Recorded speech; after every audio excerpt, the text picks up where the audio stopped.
Let us begin the discussion on spherical coordinate system.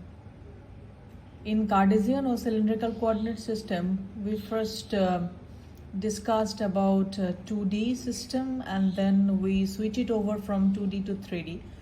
But here in spherical coordinate system, we need to jump directly to the three-dimensional system. As it's a three-dimensional system, we need to specify a point by mentioning three coordinates, and those three coordinates are r, theta and phi. Now suppose I have a Cartesian coordinate system. Cartesian coordinate system means I have x, y and z axis.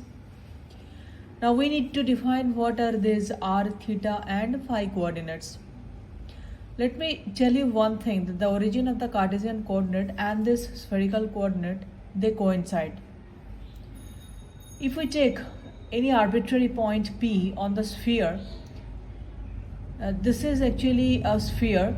I am just here. I have just drawn the circle, that is the two-dimensional cross section of the sphere. If we cut the sphere into half, I will get a circular cross section, and that I have drawn here.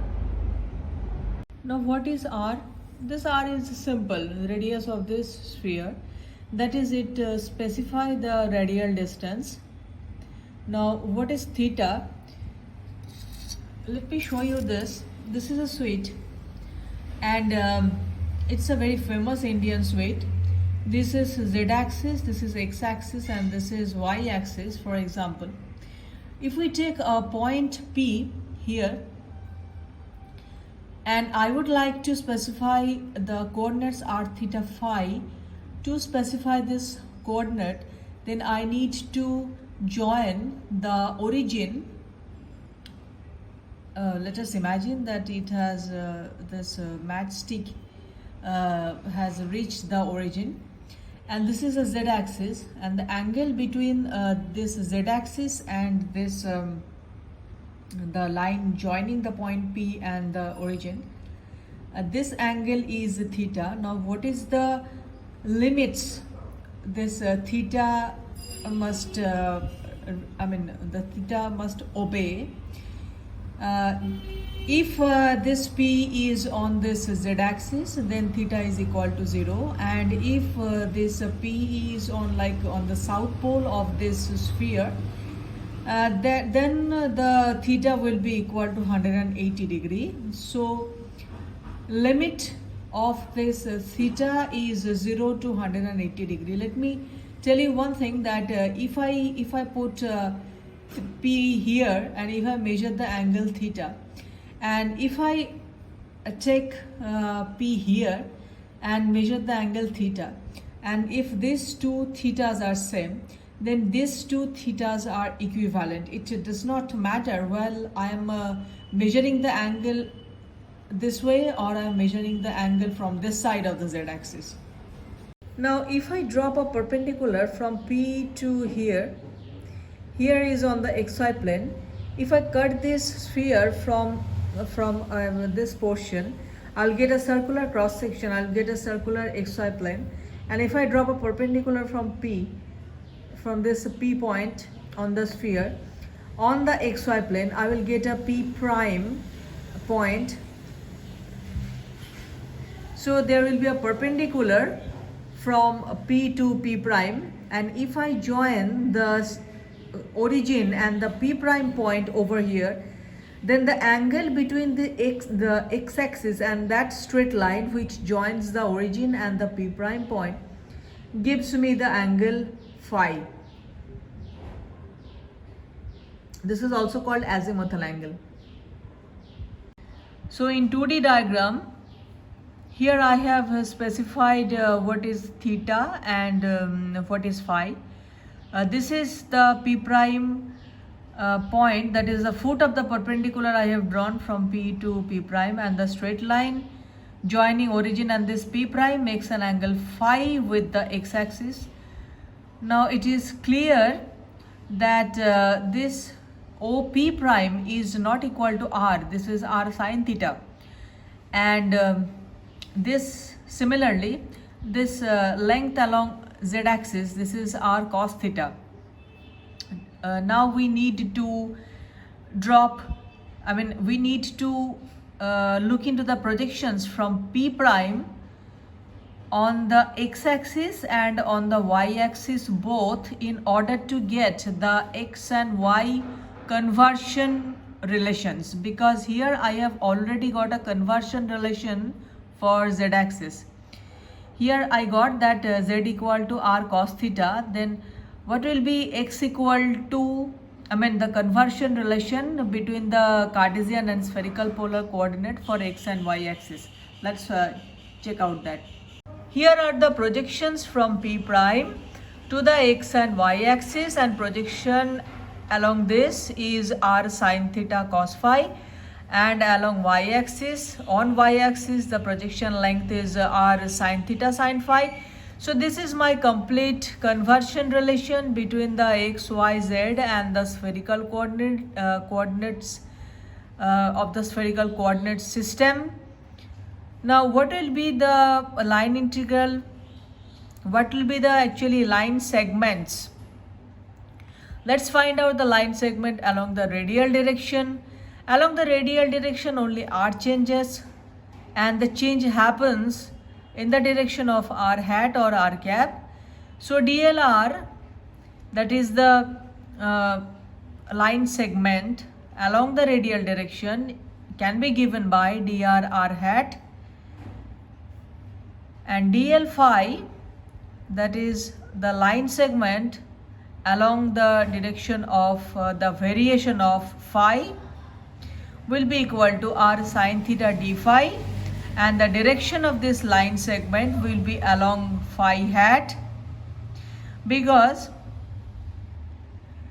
this involves actually movement of this length r sin theta, of movement of this length sin theta along an arc length d phi. Because if I need a line segment, I need to multiply r sin theta with the d phi also, because d phi is the amount along the direction of change of phi I am moving towards.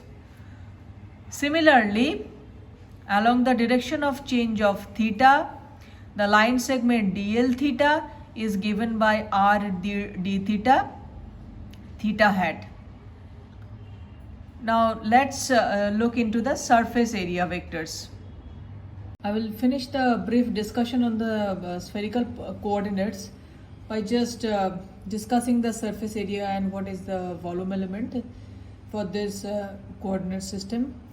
This is the surface area along r direction. R is fixed because r hat is specifying the direction, and if I want to find out DSR, that is the surface area along the direction r, I need to move a bit along the change in theta, and I have also moved a bit along the direction of change of phi. So there will be a change in d theta, there will be a change in theta and phi, I'm sorry. So the surface area along r ds r will be denoted by r d theta and r sin theta d phi, which together we can write that as r square sin theta d phi, and the direction of this surface area will be along r hat. Similarly, for the direction of theta and for the direction of phi, these are the vector surface area elements, and this is the volume element. Now after this brief discussion on the spherical polar coordinates, we need to discuss about the point charge, the field due to the point charge. So suppose I have a point charge here. The magnitude of this charge is plus q. As this is plus q, so electric field is directing outwards, radially outwards, that is the along the radial distance of the sphere. If we assume a sphere here, the electric field lines are propagating along the radius of the sphere. Now in case of sphere, we have infinite number of radii, so there will be an infinite number of lines of forces here. Along the direction of the electric field, I have chosen 2 points. One is R1 and other is R2. We need to find out the potential difference between the 2 points. So we need to find out VR2 minus VR1. Now I want to move along this direction, but from R2 to R1. R1 is my final point, R2 is my initial point. So as we know, the electric field for the point charge is E equal to Q by 4 pi epsilon 0 R square. Direction is along R hat, because electric field lines are directed along the direction of R hat. So the electric field, from the definition of the electric field and potential difference, we can write that VR2 minus VR1 minus VR2 equal to this one. Now this is I have defined in my earlier video, and if we want to calculate this, that what is the potential difference between the 2 points R1 and R2. Now as the element dl is along the direction of the electric field, so r hat dot r hat will give me 0, and after this simple integration we find that the potential difference between the 2 points R1 and R2 when I am moving against the direction of the electric field is Q by 4 pi epsilon 0 1 by R1 minus 1 by R2 volts. Now if we imagine this R2 is equal to infinity, that means I have put the charge in infinity first, then I am pulling the charge from infinity and I am placing it at a distance R1 from the source charge Q. Then if I put R2 equal to infinity, the potential difference between the point infinity and R1 is given by this relation, and in more general way we can write this as VR equal to Q by 4 pi epsilon 0 1 by R volts, and this R2 equal to infinity is our reference point. It is just like gravitational potential energy. We take the reference level, that is the sea level, as with zero potential energy. We consider that the potential energy of the sea level is 0, but here we have pushed the sea level, that is our reference level, to the age of the universe. I'm saying this very loosely because there is nothing like age of the universe. Now I am doing a simple problem. Suppose I have a charge 222 picofarad, 1 picocoulomb, 1 picocoulomb is equal to 10 to the power minus 12 coulomb. Initially the charge was placed at 400 millimeter from this Q, and finally there is a point at a distance 100 millimeter from this charge Q. Now I want to find out the potential difference between these 2 points. I can also find out the potential at this individual R equal to 100 mm and R equal to 400 mm just by evaluating this relation. So if I want to find out the potential difference between the 2 points, then like the integration I have just discussed, I can easily find out, I can easily calculate this integration just putting the values of all these values. Now this is the potential at R equal to 100 mm, this is the potential of R equal to 400 mm. So potential difference between these 2 points when I am moving against the electric field is equal to 15 volt. Now if I want to graphically represent this result, if I want to make a plot of how the potential changes with the distance, then I know that R equal to 100 mm, at R equal to 100 mm the potential is 20 volt, that is fixed. At R equal to 400 mm the potential is 5 volt, that is also okay. So these 2 points are fixed. These are points at R equal to 200 mm, at R equal to 300 mm. and I have just calculated the potential at R equal to 200 mm, and it turns out to be 10 volts. I mean, this should be 10 volts, like 10 volts. So at 200 mm the potential is 10 volt. So if I plot this curve, we can easily see that this black curve shows how the potential changes with the distance. This changes 1 by r.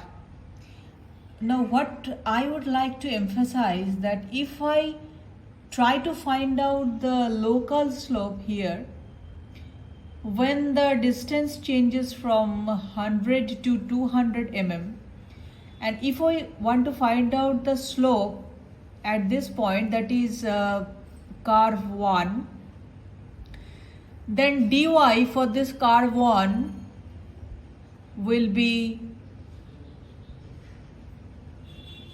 20 minus 10, that is 10, and dx will be 200 minus 100, that is equal to 100 millimeter. So 100 millimeter means 100 into 10 to the power minus 3 meter.